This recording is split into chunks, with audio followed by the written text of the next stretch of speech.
Good morning. This is KELOLAND on the go with all you need to know in news and weather as you start your weekend.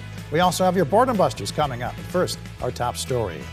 South Dakota Attorney General Marty Jackley is calling this week's stabbings involving 6 inmates of the South Dakota State Penitentiary a coordinated attack.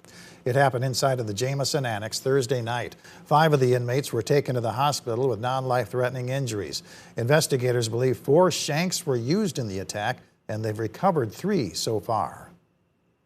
It was coordinated in the sense that inmates from Section 2 at Jameson were able to get into Section 1. And when they were able to get into Section 1, a fight broke out.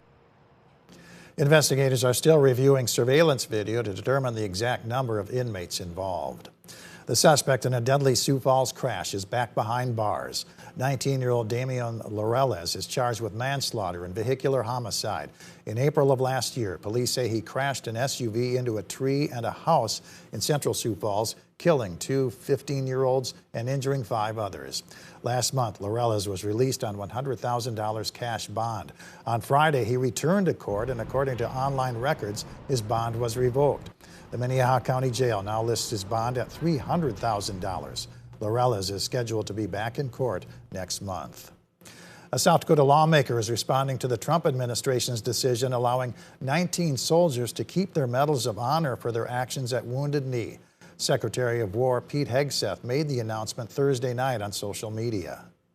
Under my direction, we're making it clear without hesitation that the soldiers who fought in the Battle of Wounded Knee in 1890 will keep their medals. And we're making it clear that they deserve those medals. State Representative Eric Emery says the decision keeps a wound open and turns people's suffering into someone else's glory. He goes on to say removing the medals would not erase history. It would separate honor from justice and show our country values truth over false pride.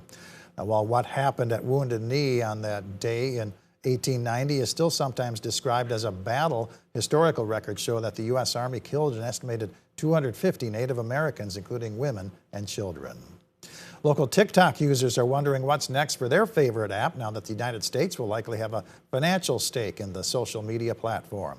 President Trump signed an executive order Thursday that opens the door for U.S. investors to acquire a majority of TikTok's assets. But some users in Sioux Falls have reservations about the deal. Having it more U.S.-based could be good, but also I think of it the flip side now. The other way is what are we not going to be able to see from globally because now U.S. owns it? Are we going to be able to see news that's happening elsewhere? Are we going to see stories from other countries? Local TikTok users we spoke with on Friday say they were never worried about the Chinese government gaining access to their personal data under the current owner, ByteDance.